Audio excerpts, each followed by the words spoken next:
Welcome to Stotts Talks. My special guests today are Eddie Poland and Nathan Adair. Today we're talking about a situation here in Burbank. Burbank's having some trouble with e-bikes, and it looks like they kind of want to throw the baby away with the bathwater. But I think there's something we can do about it. Before I get into that, I brought Eddie and Nathan on because they're kind of experts on this right now and what's going on. They are from Strong Towns. Eddie, can you tell us about Strong Towns? Yeah, absolutely. I mean, Strong Towns Burbank. We're a local chapter of an international organization of really urban planning activists, people that care about their cities, and we're really focused on making Burbank, our community, safer, more livable, and more inviting. Got it. And you guys have done some stuff already. You know, I know I'm working with you on, we're trying to bring Cyclovia into Burbank, and that's something that's a big push. But you guys have had other activities that you've done, even over cycling. Yeah, I mean, absolutely. We're very focused. I mean, you know, in terms of, I'm a bicyclist, and that's really my how I've gotten involved. I'm on the Transportation Commission, and I really got I one appointment on that based on really wanting to make bicyclists safe in our city. I have a little quick personal story of I was doored once riding on Burbank Boulevard and got sent flying in the street, 2 broken ribs and a punctured lung. And I survived and I'm fine, but it really got me mad enough to say we need to make our streets safer. So that's really what brought me here. You know, oftentimes in communities, the people that are against things are very activated, and the people that are for things aren't necessarily brought together and don't have a way to talk. Yeah. And so that's really what Strong Towns is trying to fill the void of. Just a safe place for people to share ideas of how they want their streets to be safer, and then trying to funnel that into actual change in our city. Yeah, and which leads me to this whole e-bike thing.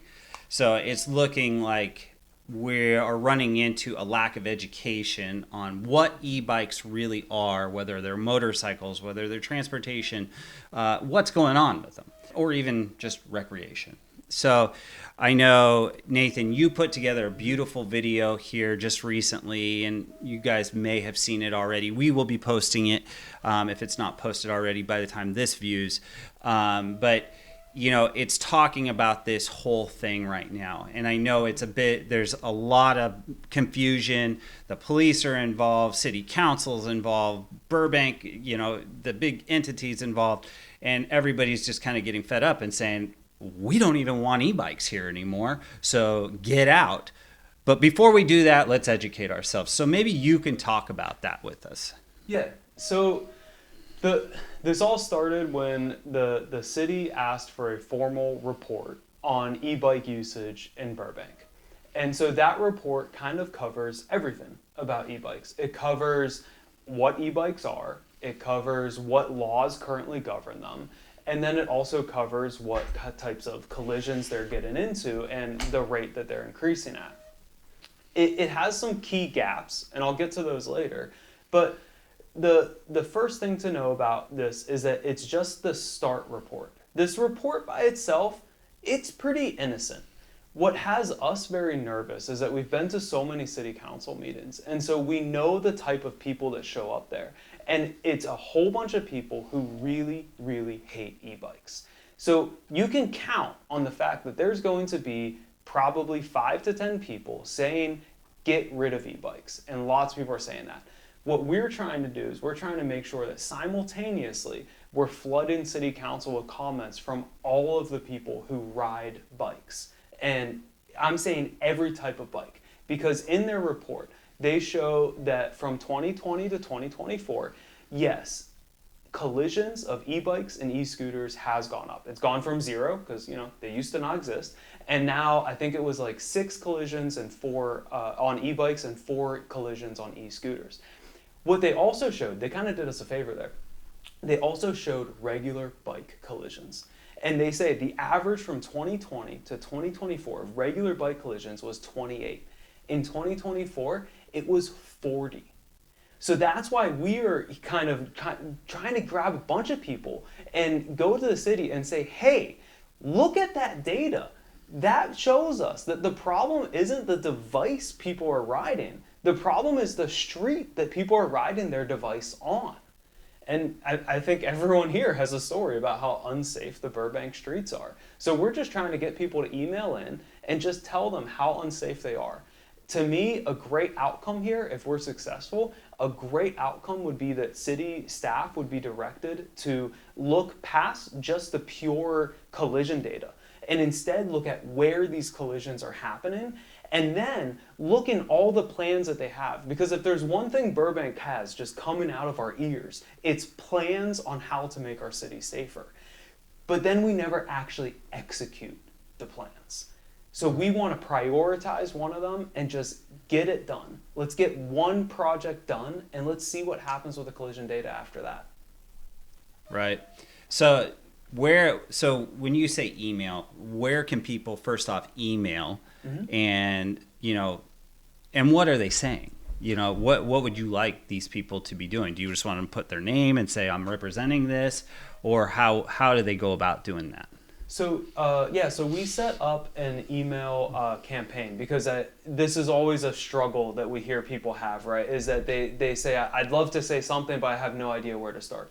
So we've set up a campaign that if they click the button, then it just automatically pulls up Gmail, auto-populates an email, and it's a real quick paragraph. And that paragraph is essentially our ask. It's what I just said about we want you to analyze your plans and find something to prioritize. But what I encourage people to do is add another paragraph.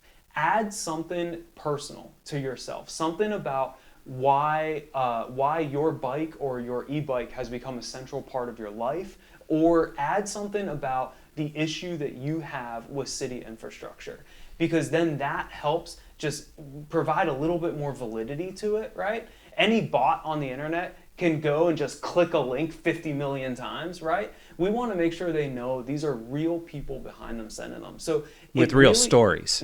Yeah. And honestly, you don't have to be nervous about saying the right thing. There is no right thing to say. You just need to say something. Well, here's the other piece too, is that even if you don't own an e-bike, you just might be a regular bicyclist. If you want to have an e-bike, for instance, we don't have Metro Bike Share in Burbank.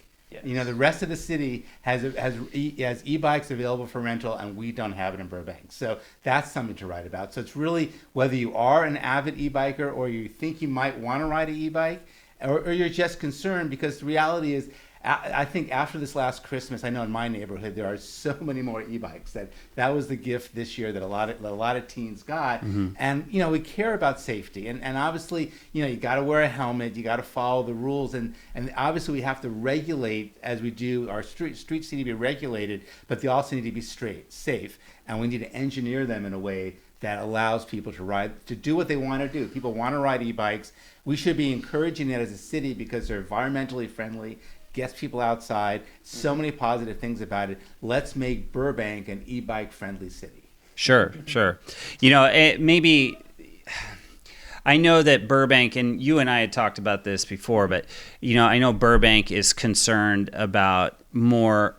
They're seeing the e-motorcycles, and listen, I sell them, so I know the difference between them, but I think the other side of it is educating council on these bikes so that they understand that not all e-bikes are motorcycles that are doing wheelies down the street at 55 miles an hour, with a 13 to 15-year-old child on the bike. Yep. So, that's another thing, I would 100% agree that, and again, coming from the side of I sell these things, they're off-highway bikes.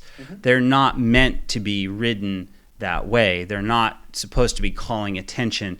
And unfortunately, I do feel like, from me selling this stuff and seeing what's going on, that these guys are the, how do they say it, rotten apple that is spoiling the whole batch here. Yeah, unfortunately, they are in a way. I think there's another issue that most cyclists prioritize safety. And because of that, most cyclists, we do not ride on arterial streets, right? Most of us are riding on neighborhood streets because we don't want to get hit by a car. When you're having a bike like that, when you have that much power, you're more encouraged to ride on arterial streets. Drivers only really drive on arterial streets. So you have all these drivers who have a really false perception. They think the only e-bikes in the whole city are what you're describing. They think the only thing you do with e-bikes is you pop wheelies and drive in oncoming traffic. When in reality, there's tons of us just lazily pedaling away at 10, 15 miles per hour in the same spot where you walk your dog. Yeah, and just trying to find an alternate source of transportation that you can get to work without being too sweaty and nasty when you walk in the building. I was sharing a quick story. I have a mother that we service her cargo bike, and she and her husband they went to a one-car family. They have 2 kids, maybe 3 now, and she used this bike probably for 9 years straight. Commuting, getting her kids to school on this thing, shopping, all of it. I think it was just last year her battery went out, and Bosch actually sent her a brand new free $1,000 battery because they were so impressed with seeing the data that was on the when we actually downloaded what was going on with her firmware and whatnot. So it was pretty neat to see somebody really doing it, saving a ton of money, saving the carbon footprint, all of it, right? And it was neat seeing her, and listening to her story about it. And she loves it. The kids loved it. She actually, I think, did go back to a car now. But at the same time, for 9 years, that's pretty honorable to see somebody do something like that. Anyways, okay, so we want to share the place that people can email. Yep. Also, I wanted to touch on, there's going to be a council meeting on this. When is that going to be? The council meeting will be March 11th. So they have they have multiple options to give in comments. You can show up in person, and based on how many people show up, you get a different amount of time. If you do show up in person, I would plan on only being given 1 minute. But remember, a perfectly good comment is to just show up and just say, "Hi, my name is Nathan. I ride an e-bike in Burbank, and I support what Strong Towns is asking you for." That's a great comment, and you can just leave it there. If you want to say more, feel free to. Also, if you're like me, see, I'm going to be at home with my baby because that's around her bedtime, so I can't escape. But Burbank also allows people to call in to do comments. So sometimes I call in and I just kind of keep my phone nearby, and I wait my turn. Eventually, I'm next in line, and then I get to just give my comment over the phone. That works as well. And if you can't do either of those, then email in also works. And again, March 11th is an important date, but you can do it right now. I mean, the thing is, the communication cycle should always be going, and so the more information that our council members get from their constituents, the better informed they can be, and hopefully make better decisions. I mean, I think the other side of it too is if you are a cyclist in general in Burbank or just in LA in general, and you're passionate about it, this is a good thing. This actually opens the town to a better, safer community for cyclists in general. It does, and I think most of the city is on our side. I think I've heard a lot of little rumblings. I think they need pushed. We need to make sure we lose it all if we stay home and the only people who show up are the people saying, "I don't want any bikes anywhere." But I think there's enough that if we show up in force and we push, that they understand it's not safe. The actual police lieutenant who's given this report and will probably give it at the council meeting, he himself said, "I don't want bikes on the sidewalk, but I also know if I tell them they can't ride on the sidewalk, they're going to look at the street that they would have to ride on instead, and they're going to say, that's not safe. Give me another place to ride." He does understand the problem, and he does kind of, in his own way, he kind of probably supports what we're looking for. That's awesome. Yeah, that's great. So the last thing I'm going to touch on here is, yeah, we got all that in the e-bikes going on, but there was something you told me in a private conversation where, yeah, we're trying to do this, but we're trying to do this. And that is to try and create safer streets. Mm-hmm. So you guys are trying to go to council as well and say, hey, you know, the Chandler bike path is not the best thing for e-bikes. But you know what? We got a street right here. Why don't we make a lane for e-bikes over there? And now we're creating a safer environment, which again, I agree with. E-bikes should not be on that Chandler bike path right now. Mm-hmm. Too fast, too heavy. You know, there's too many families and whatnot going. But how are you guys trying to do that? So a lot of so I'm going to speak for both of us and override me if I'm wrong. The strategy I've been targeting lately is, I think of it like the city is a bus, right? And the city is driving somewhere. And we are on the outside of the bus, and we have decided we want that bus to go somewhere else.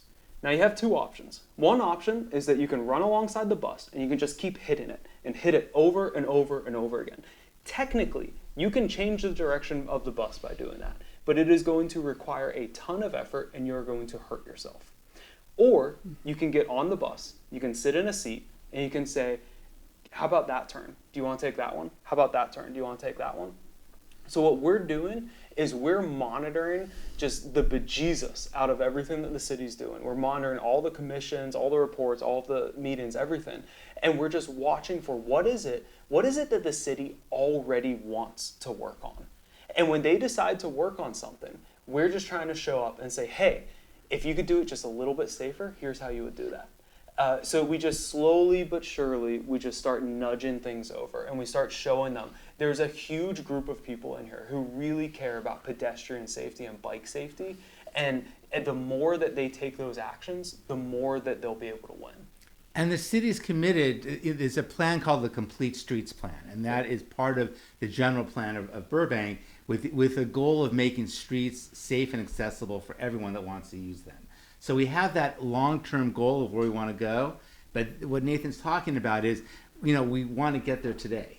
Yeah. And we need to show progress. The city needs to show progress every year that we've done more work to get closer to that goal. Mm-hmm. And that's really what we're trying to do, is trying to highlight the most dangerous parts of our city and push council to direct staff to do things aggressively, and because it's important for us. Yeah, absolutely. Well, I think it's important for everybody, you know, anybody who's pedestrian or cyclist. Yes. I mean, anybody, drivers too. Yes. You know, so, well, hey, guys, thank you so much for coming. One thing I do want to point out before we get off is, Eddie, you and I have been working on Cyclovia, and we've had a meeting or two here, there, emailing. I want to put this out there is, Burbank, if you want a Cyclovia through here, we are working on it, but it takes funding and it takes a lot of money, but we want to do it. So April 6th, we are going to be meeting here for Cyclovia. This is Cyclovia. It's in Koreatown. Yes. This is really exciting. We're going to meet here at Stotts Bicycles. It's a Sunday, April 6th, 9 a.m. We're going to ride as a group of Burbank riders. We're riding to the NoHo Metro Station. It's 3.6 miles on the Chandler bike path, completely protected route here, which is actually one of the nice amenities of this piece of Burbank. We're going to then take our bicycles on the subway and go to Hollywood and ride in the Cyclovia. So come and join us. And what we're trying to do is to show, first of all, we want to enjoy a Cyclovia that's not so far from us, but we want to start showing our city that this is something that we can do and that's something we want. So we're hoping to get lots of riders to join us. April 6th, 9 a.m., Stotts Bicycles. Yeah, come out, you know, get here. Are we doing a petition on this one? At least Absolutely, people signing? yes. Yeah, we want people to sign. Will there be an online signing thing? If we can get it together, yeah. Let's do it. So but the more the merrier here. We really want to show the attendance. We want to show Burbank City that this is something we want here. And I think it'd be a lot of fun. It's good for the businesses here. It's good for just everybody in the community to get out there and get on a bike. Guys. Excellent. Thank you very much. Thank you for having us. No problem. Thank you.